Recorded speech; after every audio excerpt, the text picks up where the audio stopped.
Hey everybody, it is Kim Danger. Welcome to our Beach Ready Now Challenger team call. And the reason why I wanted to do this is I know a lot of you guys are in our health bet group, you've been in other challenge groups, and I just wanted to create an open format where you guys can ask questions, talk about things that come up, what types of workouts you're doing. I know a lot of you are struggling with meal planning and things like that. So if you guys like this, like and comment on this video, or just share it, ask questions in the comment section below, because I would like to make this a resource that you guys have from now on. So I did have a few things on our agenda, but if you're joining our call and you're new to Zoom, you'll notice that there's a chat bar at the bottom of the screen. So always feel like you can enter something into the chat bar. If you have a question about anything at all, I won't embarrass you and make you like talk live on screen or anything like that. But I do want to make sure that I get everyone's questions answered, because as coaches, that's what we're here to do. We're here to help and support you. So just a few things that I wanted to talk about before we get into the meat of our call. I wanted to talk about some upcoming groups that we have. You guys may have noticed that we have the Crockpot Challenge starting next week. So if that's something that you're interested in, please reach out to your coach to get added. I don't know if you're like me, but I've got kids. They're in sports. We're busy. Meal planning is sometimes very hard to do. So Crockpots are a tool that makes that a lot easier. But we struggle with, like which recipes don't have like the cream of mushroom soup or the tater tots in it. Like it's hard to come up with clean eating recipes for the Crockpot. So that's what this group will be all about. I want you to invite your friends. I want you to make sure that everyone that wants to be in this group is added. There's absolutely no cost, no obligation. Anybody can join. So just one of the perks of being one of our challengers is a free group like this. Also, we're doing a coach sneak peek this weekend. It's going on right now. If you'd like to be a part of that, we would surely welcome you. What the coach sneak peeks are like is it's just an exposure into what the coach life is like. I know before I started coaching, I had no idea what coaches did, didn't understand how they made money, didn't know how they got clients, which is cool. Like Beachbody actually gives us clients as a little perk. So I wasn't aware of that. But if you have a passion for fitness or just want to hold yourself accountable to your goals, I would highly encourage you to check it out, because honestly, coaching is what has kept me accountable for the last 2.5 years. I've never missed more than like 3 or 4 days of a workout, except maybe once when I was sick. But honestly, I've never had such a long streak of being accountable since I became a coach. For that reason alone, coaching is worth it. And then on Monday, we do have a new Coach Academy starting, where we will mentor a small group of coaches who actually want to be business builders and either make this a part-time income, supplemental income, or a full-time income, which is very, very possible. That's what I do.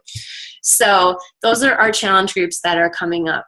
And with that, I just had a few things that I wanted to talk about a little bit, because these are questions that seem to be coming up over and over again lately. And it's understandable because we're coming off of summer and we've been on vacation. We've had routines interrupted. And I mean, I get it, because I've had the same thing happen. Like, it is so hard to stay consistent. And the thing is, you might do well for a while, but if you get off track, sometimes it's really, really hard to get back on. So I wanted to talk a little bit about the power of consistency, motivation, and staying on track, because I do have some theories on this. Like I said, accountability and becoming a coach has been a huge factor in my own success. But one of the reasons why in a lot of our challenge groups, we have you guys talk about your why. Why are you doing this group? It's not a fluffy question at all. I mean, when I first heard it, I'm like, well, I'm doing it to lose weight. Duh. Okay, that's what we all want usually, or to get in better shape. But you have to dig really, really deep. I'm not talking about you have a reunion coming up, or you have a honeymoon or a vacation, because when those things are over, there goes your motivation. It's gone. You have to dig deeper. You have to have something that is emotional, that you connect with your values, and that when you really, really think about what you would do if you reach that goal, it almost makes you cry. And I know that sounds really, really weird and a little corny, but it's very true. And for me, when I came to that realization point that, I was over 40, I had a family history of heart disease, high blood pressure, I knew that if I didn't do something about it now, I didn't know what my other option was. So I knew it was like crunch time. I had to do something. And so for me, just realizing that my dad had a heart attack in his early 40s, huge motivator, because I think I was 42 when I started as a coach. That was the same age my dad was when he had his first heart attack. He'd had bypass surgery. My mom has arthritis. I could go into this long laundry list of health problems. And a lot of you guys know my dad passed away last year after being diagnosed with cancer in August. Two months later, he was gone. So I saw how hard that was, and I never, ever, ever want that for myself or for my kids to see me die at 73, because even though that's a full life, it's not long enough. So my motivation almost makes me cry. Like, you guys have to have a motivation that is super strong. If you have kids, think about being there for your grandkids. Think about having the energy and the ability to be mobile and carry them around. I think we all want that. So your why has to be super, super strong. And always remind yourself of that, because, it's easy to get distracted by short-term gains. It'd be great to have a piece of cake. That'd make me happy for now. But long-term, you have to delay that gratification. It's so true in life, whether it's with fitness or with saving for like a retirement account, or putting off for now something small so you can have something much bigger and better later. Just think about that all the time and never lose sight of that. So why? That's your why, and make it emotional, connect it to something much, much deeper than a reunion or a wedding. Okay, so now that we've got that why out of the way, you really have to focus on your how. So which fitness program are you going to do? What tools are you going to set in motion to make this happen? If you don't like your workout, find a new one, because there are so many different workouts out there. Your coach will help match you with one. That's what we do as coaches. I know I do not like cardio. As much as I try to force myself to like it, I probably won't stick with it. Running is really the only form of cardio that I can tolerate, and that's why I do it. Not because I like it, because I need it, and it's the only one that doesn't drive me insane. So for me, weightlifting is my jam. So you'll find me on my off days of running doing programs like 21-Day Fix Extreme, Body Beast, anything where I can do weights or resistance training. You will not see me doing Shaun T. You won't see me doing size, because I've got 2 left feet. Kind of like country heat, but even that, I've fallen off the bandwagon a little bit because I'm so attracted to these other programs. So I guess my point with that is know what you like, and don't give up if the first program you try is something that's not for you. You just have to keep trying and trying. Also, I want you to schedule your workouts, because if you don't, you will leave all the room in the world for the excuses to creep in. The earlier you can get your workout done, for most of us, the better off they'll be. I do have some challengers that have more energy in the evening, and they ask me, is that okay? I really like working out after work. It keeps me, I'm like, whatever. If that's what works for you, that's what you do. Stay consistent. As long as you are doing it consistently and creating that habit, that's the most important thing. For me, I find if I don't get my workout in by like 4 or 5 in the afternoon, I'm kind of toast. It's probably not going to happen. So you have to know yourself a little bit and schedule that workout in and make it a priority. If this was your job, you would not cancel on your boss. You wouldn't. You would not do that. So don't cancel on yourself, because honestly, you are more important than your boss. Put yourself at the top of the list. You might not want to do it, but you need to do it. The next thing for a factor in your success is accountability. And our groups are designed to give you accountability. What I love about the Health Bet is it allows us as coaches to actually see if you're checking in or not, which I don't know if you guys know that, but if you're not going to be checking in, I'm going to come after you, and our coaches are going to come after you, because we want to see you succeed. when you get a little taste of success, it motivates you to want even more. And then it just becomes this huge momentum, this like churning wheel of success. So it takes a while to get those wheels of success in motion. So we want to help those wheels get into motion for you. If you need an accountability partner, reach out to your coach. We can help connect you with one. Sometimes that's what it needs, especially if you don't get that support at home. I know my husband, bless his heart, he tries very hard, but I know working out and eating clean are not his jam. So I need the support of my own challengers. I rely on you guys. I'm a coach, but you know what? One of the reasons why I am a coach is because I know that these groups work for me. So it's a little bit selfishly motivated too. Honestly, when I became a coach and I signed up a couple challengers, from then on out, I'm like, it's not just me anymore. I have to stay accountable because these two people are relying on me. If you want to do something for yourself, become a coach, because that is the best thing that you can do in terms of your own accountability. Grab a couple of people that want to do it along with you, and together you'll motivate yourselves. You might just make a little money in the process, which is always good, or at least get your programs paid for. So accountability is important. Habit, super important. We kind of touched on that a little bit already. But if you guys want to read a really interesting book about habit, it's called The Power of Habit by Charles Duhigg. And I just love this book. I love anything that kind of delves into psychology and motivation and why people do what they do. So one of the key takeaways that I had from this book on habit is we need to create cues and rewards in order to reinforce habits. When you think about it, it really goes back to like Psychology 101 and like lab rats and things like that. So your cue might be leaving your workout clothes out in the morning. You see that, you put them on, you go do your workout. That's a visual cue that you're using. Your reward might be, oh, you get to take a long, relaxing hot bath when it's over. You get to make this great shake. I use Shakeology after my workout as a little bit of an incentive because I do look forward to that.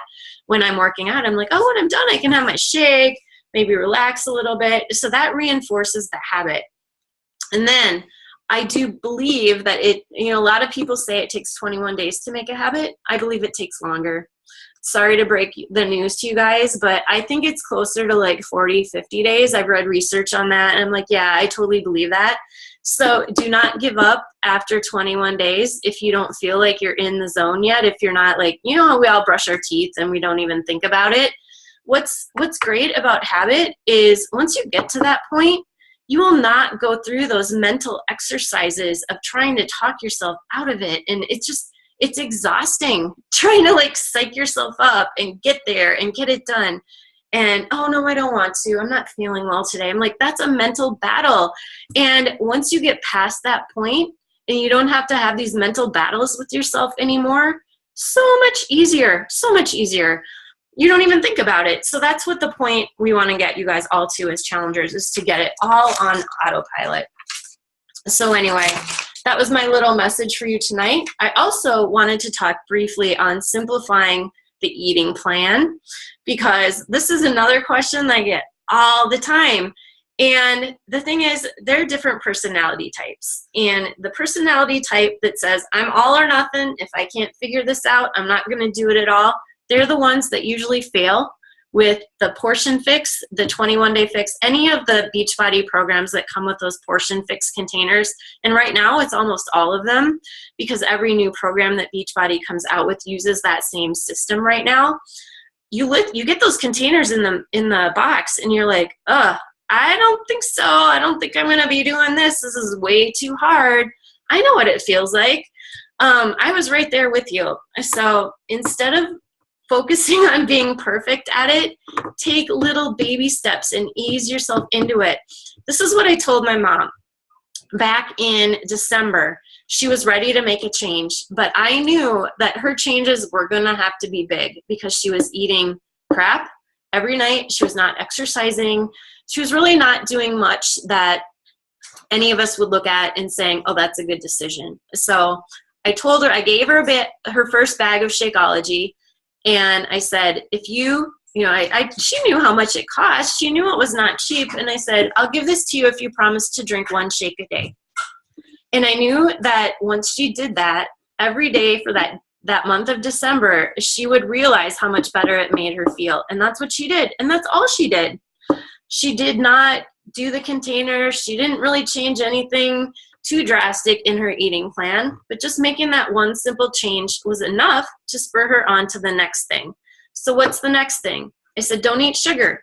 Take out sugar. No dessert, no cookies, no cake.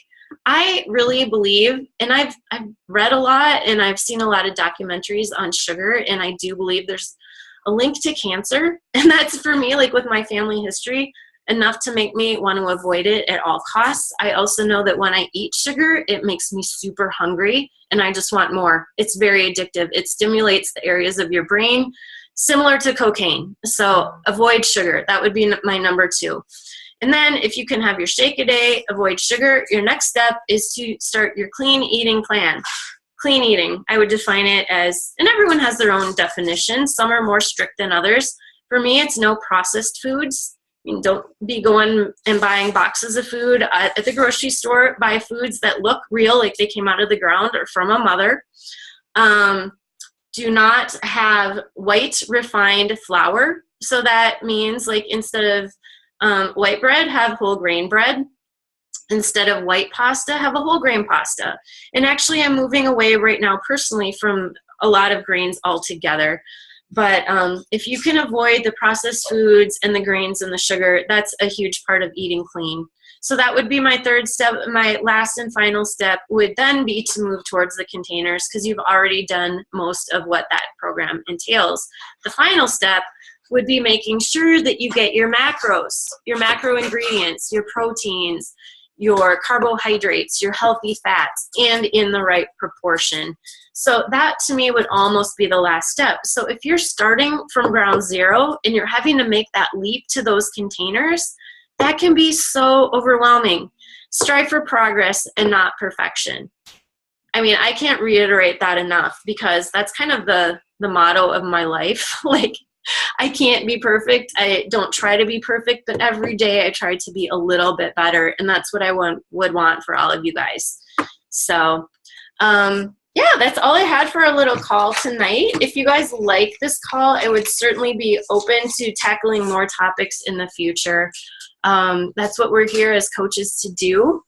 Did anybody, Megan says, I'm just looking at the chat here. Yeah, it's an amazing book. Yeah, 60 days. That's probably about right. I don't know what the research is. And the thing is, all the research you read, like it's a lot of it's conflicting too. So yeah, 60 days is probably spot on. If you can do a workout for 60 days and stick to a clean eating plan for 60 days, you've got it made, really. So anyway, that's all I had for you guys tonight. I hope everyone that's in our health bet is doing a great job.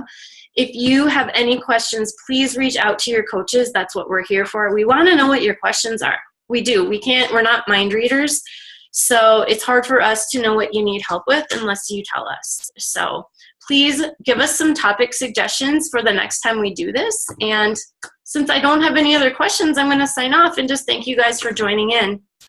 All right, good night.